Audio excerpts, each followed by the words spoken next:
12 years ago, when I started working as a psychologist, the way we understood conditions like dyslexia or learning issues or even some impairments are very different to how we understand them now. Back then, when we diagnosed people with those kind of issues, we put them into two categories: those that had what we called a disability and those that had some kind of difficulty. And every now and then you'd get somebody that would overcome the problem that they had. And we would always think if they were in the disability category, because that was a category where we expected people wouldn't be able to overcome their issues, we would say, oh, we diagnosed them incorrectly. They just had a delay or a difficulty, and that's why they've been able to learn those things. The predominant school of thought was the brain was like a computer, and there were parts of that computer that could be broken. Certainly by the time you're in your mid-20s, if you hadn't learnt some certain things like how to read or write, you probably weren't going to learn them. What we understand now, 12 years on, is completely different. Some of the new scanning techniques that we have available have shown us a totally different picture about the brain. We understand it not like a machine now, but it's like an organism that continues to grow and develop right throughout our lifespan. Conditions like dyslexia, learning difficulties, other struggles that we might have that are brain functions, these things are not a life sentence. They are conditions that are serious, and these are not about children or young people that are lazy, but it's about learning to overcome these things.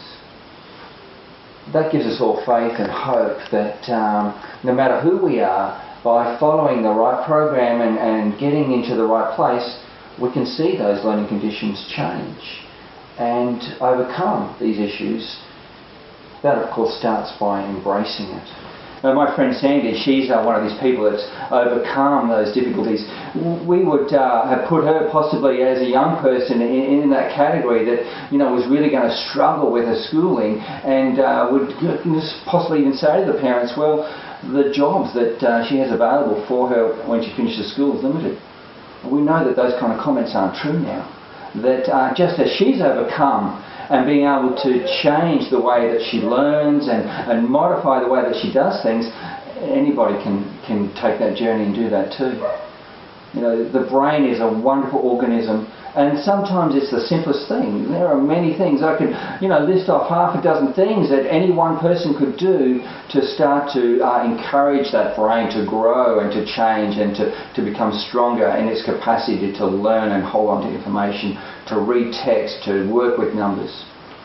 We haven't got time to go through all of those right now, but as you start on your journey, the biggest thing, the best thing that you can do is really just to have faith in yourself.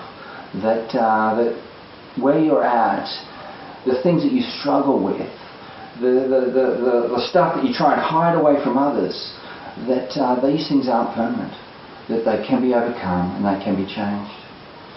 Have a look through Sandy's stuff and follow her journey and see for yourself how somebody's life can be really changed and turned around, how their brain can be transformed and their learning capacity become something totally different.